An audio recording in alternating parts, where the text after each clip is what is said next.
Hello, ladies and gentlemen. This is your girl Mitzi, and this is Mitzi. Let's think about it. Today, we are thinking about letting go of judgments. That is a thinker. And luckily, I have Carissa here who's going to be helping us think about this in a whole new way. So, thank you so much, Carissa, for coming onto my show, sharing your time and your perspective with me. I'm excited for this topic. So, let's just dive right in. When you hear those words, letting go of judgment, what does that make you think about? Mm, so many things, honestly. I think it's a really complex topic that we don't often unpack. I think when I think about that, what first comes to mind is sort of this evolutionary urge and desire to categorize things, right? If you think about long, long time ago when we were hunting and gathering, it really made sense for us to be able to judge things super quickly, right? If there was danger or are we safe, can I eat this thing or not eat this thing? There's a lot that went into needing to be able to judge quickly. And not to say that that doesn't serve us today, but I think sometimes we kind of over rotate and we take it into overdrive by feeling the need to categorize and judge everything. And I think that really keeps us from really seeing and understanding the value and the invitation that we're receiving a lot of times. Oh, that holds so much value in itself. And I appreciate you for providing that understanding of how you see this because I agree. I think it's one thing to be in survival mode and to try to be surviving and trying to judge and trying to discriminate because, oh, that plant might kill me, or oh, that bush is not a good bush. It has toxins and poisons, or oh, that person's a bad person because he did this to me. Okay, I get it. But just because you have those experiences and that's how you manage life at that moment doesn't necessarily mean going forward you have to always live in that manner of fear. You know what I mean? And I think a lot of the Exactly. times people don't realize that we're living in fear when you discriminate and when you judge. You know what I mean? Like, just because one race or one religion or one group of people did you wrong doesn't necessarily mean everyone's a bad bunch. Like, I think one thing I always say is that it's a character. You know what I mean? It's a characteristic, it's a personality. You can find that personality trait in any race, in any sex, in any religion, in any part of the world, any part of the no one's exempt. It's just that characteristic, it's that personality. So it's like, if anything, warn yourself from that type of personality. Don't warn yourself or wean yourself off of like a group of people because you don't even know what you're missing. You know what I mean? You don't even know the beauty or the gift that is in those people or a person. Oh my goodness. I have met some lovely individuals that are so sweet and so kind, and other people would be like, "Why are you talking to them? They're bad." Like, what makes them bad? Because you had a bad experience with somebody that wasn't them? Oh no, let me live off of your experience? Like, no, I'm not going to do that. So it's like, for you, when you are going about in the world and somebody tries to warn you off of someone or something, how do you handle that? How do you go about that? I like to think of everything as data. And so I usually just thank people. I don't resist strongly to say like I don't need your opinions. I don't need any of that. I usually say thank you. Thank Yeah. you. I appreciate that you cared enough about me and my experience to share your opinion and your experience. And I'm going to go form my own opinion, right? That. Or sometimes if I feel really passionately, I might just share rather than saying, you're wrong or that's not right. I just will kind of simply say, that hasn't been my experience, right? Even just in using a phrase like that can often sort of challenge someone if they're really fixed in their opinion. You were saying if you've had a bad experience, and then what I've seen too is a lot of times people haven't had any experience. And so they just make these assumptions or these generalizations about a group of people, like you were saying. And oftentimes it's, you know, our ego really desires to keep us safe. And so it's like rather than thinking, oh, I'm so bad for judging, right? Because I used to judge myself more than anybody else. It's like I would judge myself for having certain thoughts or think, oh, I already got over that. I already healed through that, or I should know better, right? Anytime we say that to ourselves, that's a judgment of I should know better. I should be doing something different. And so rather than judging and coming at it with criticism, it's really an opportunity. I like to get curious and kind of play detective. Like, oh, what's making me think that? What's making me say that? Where did that come from? Who taught me to believe that it's that way? And so there's a lot that we can cut through judgment if we activate curiosity. Oh, I love that. Activating curiosity. Oh my goodness. Yes, I think that is truly beautiful because when we activate curiosity and then we allow a little creativity to get into the mix, it allows for a beautiful soup. You know what I mean? A beautiful recipe, a beautiful situation because you don't even realize what you're going into. And then another part that you talked about how you take everything as data and you accept everything as face value, but then you go into your own investigation. I am with you on that, sweetie. Like, I'll take your solicited opinions or thoughts or whatever. I'll take it, but then I will understand and decipher it for myself and what it means to me, where is it falls under my values and how I can go about it and to see if it benefits me in any way and how I can really determine if it's coming from a place of fear from you or if it's Mhm. coming from a, you know what I mean, understanding where it's really coming from, because somebody solicited me parenting advice and I'm like, "Oh, okay, thank you for that." I appreciate that, you know what I mean? I appreciate you warning me because you had a troubled time with when you were dealing with your children. I get it. It's coming from a good place of the heart. But if it was from somebody else, like somebody would be like, "How dare you tell me how to raise my child?" You know what I mean? Some people Mhm. are Mhm. really bold like that, and it's just like, come on. We have to come to a place and realize that judgment really is it separates us, you know what I mean? Separates humanity in a way that we really don't need to be separated because at the end of the day, we're all experiencing life the same in some way, shape, or form. It doesn't matter if it's in another language or it doesn't matter if it's in another continent. It's the fact that we're experiencing judgment in its face value, you know what I mean? So it's like I know you said you go about it in a way of creativity, but how do you necessarily let it go? You know what I mean? Mm. How like, Mm. you could do it in song form like Frozen, "Let it go." Like, how do you necessarily let it go? I love that. Yeah, love that song too. I definitely tap into that song whenever I need to, especially if I'm getting frustrated or something, and yeah, I can have fun with it and play with it. I think the two questions that really come up for me is how is this serving me, and what is it costing me? And so when I think about those judgments, again, it's like it all comes from a place of good intention, right? Our brains want to keep us alive, they want to keep us safe. And so rather than getting judgmental about our judgment, right? Because that's kind of where I went into was like, oh, I need to let go of judgment. I shouldn't be so judgmental, which is just judgment on myself.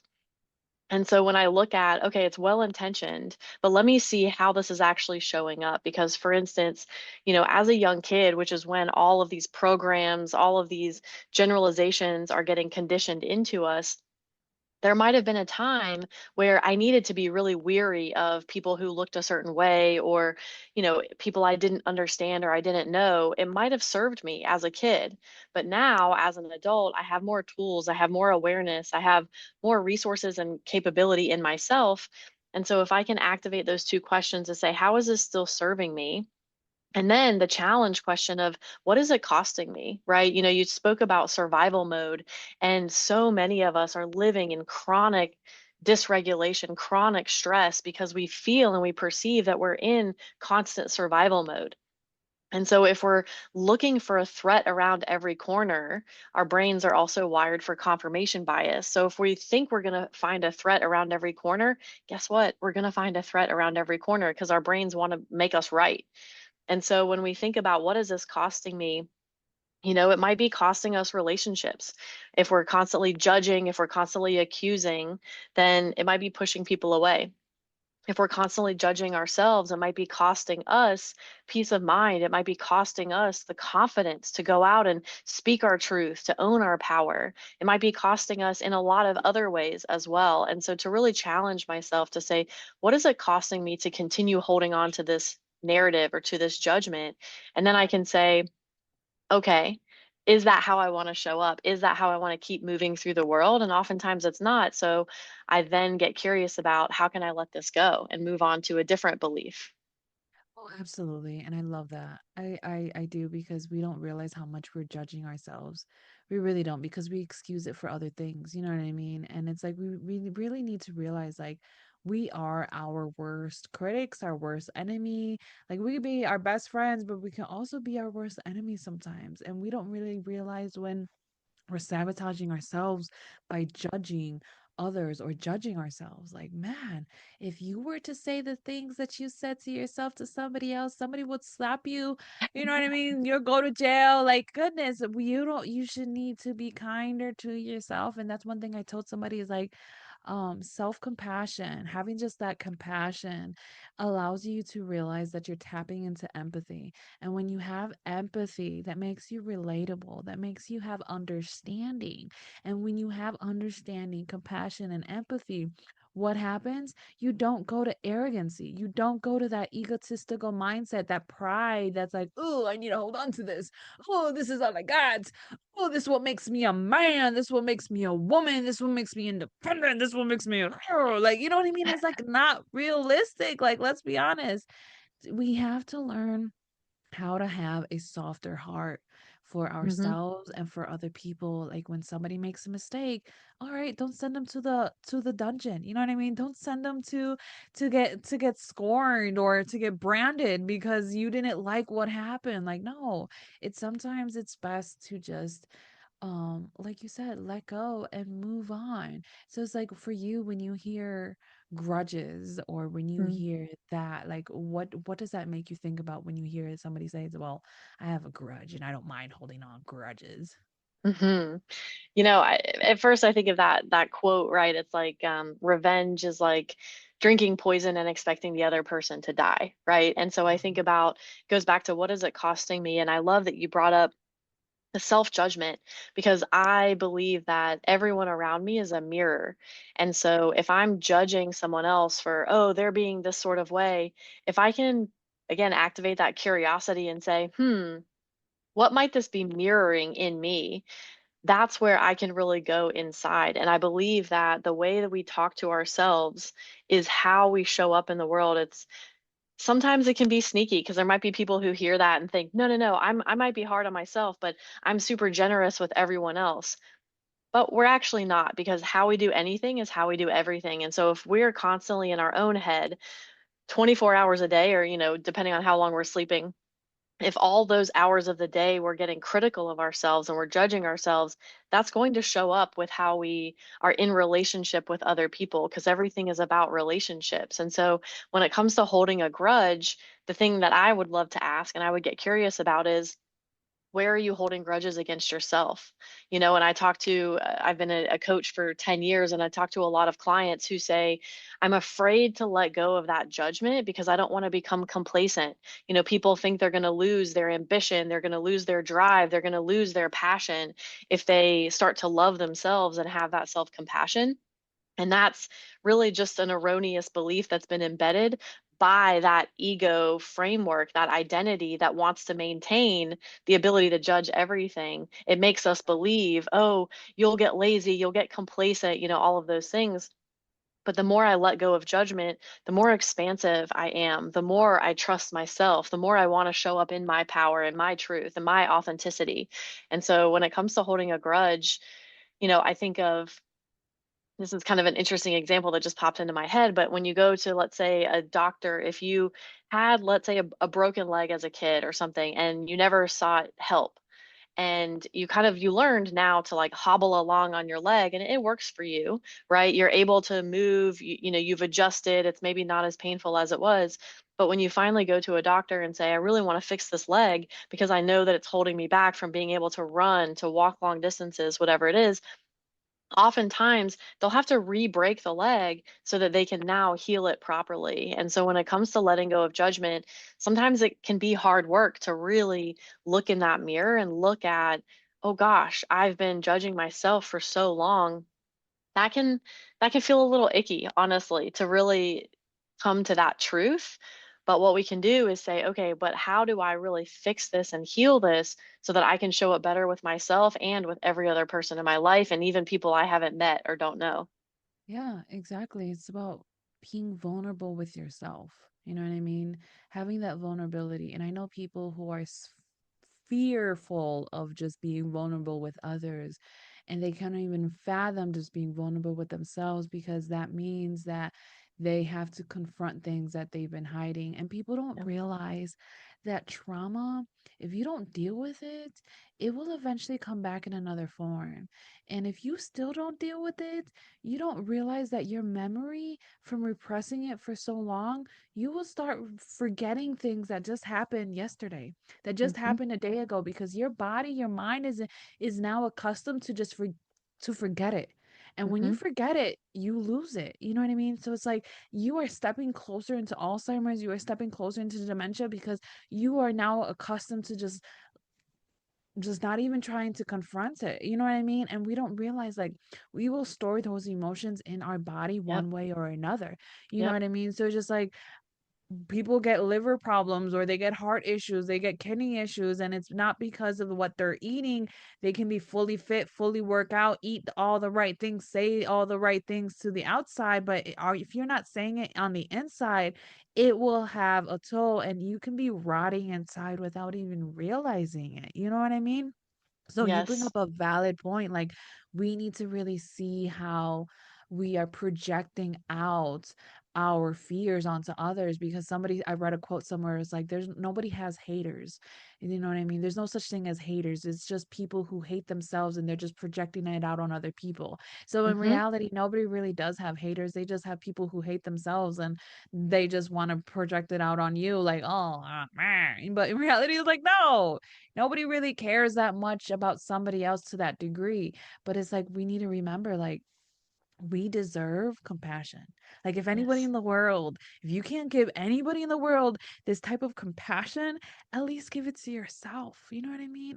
Hmm. At least just give you that moment to say, I'm sorry that I pushed you that hard. I'm Mm. sorry that you weren't given everything that you thought you wanted. Like, you know what I mean? We can't even live in the what ifs of what I wish I had, because in reality, it takes away of everything that we do have, and it takes away the value of all that we do have, and we don't have that gratitude anymore. And gratitude can save us.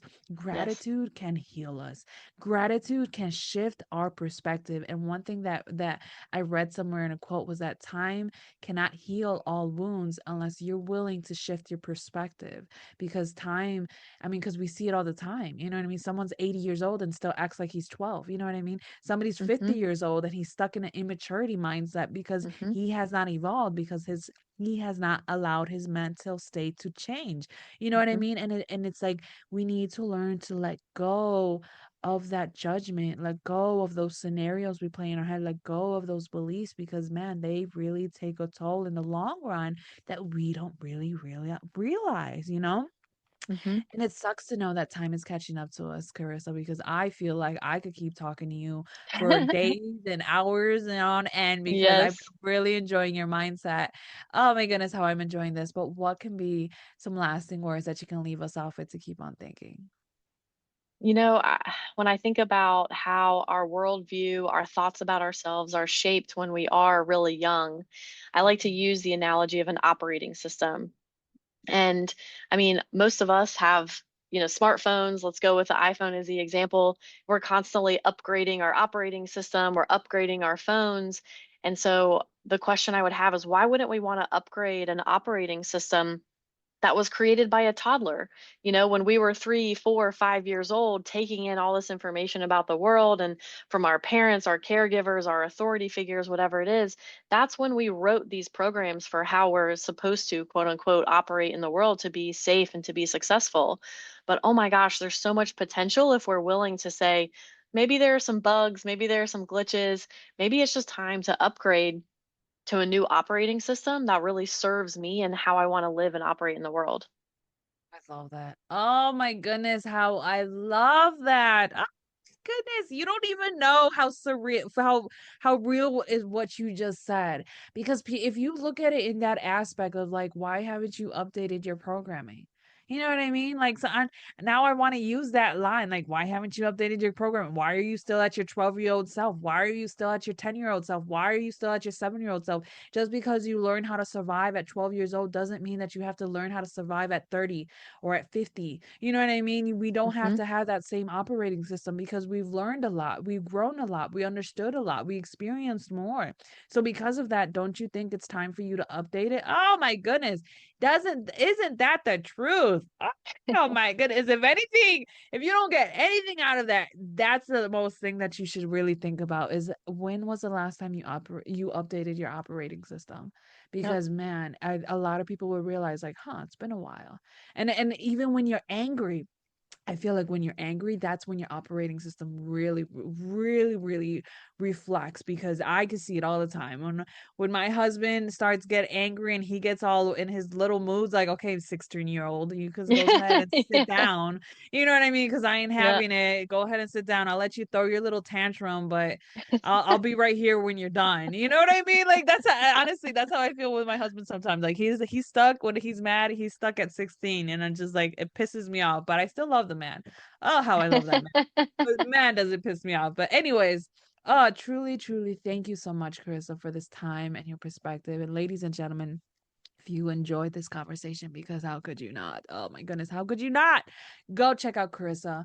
I have her photo on my website if you're on my website listening to the audio, or if you are listening on just audio on the regular podcast stations, go find the description and click on the link, and it goes directly to her website so that you can find all the great content that she has to offer the world so that you can continue on thinking.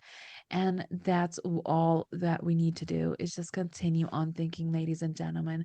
So, with that being said, bye.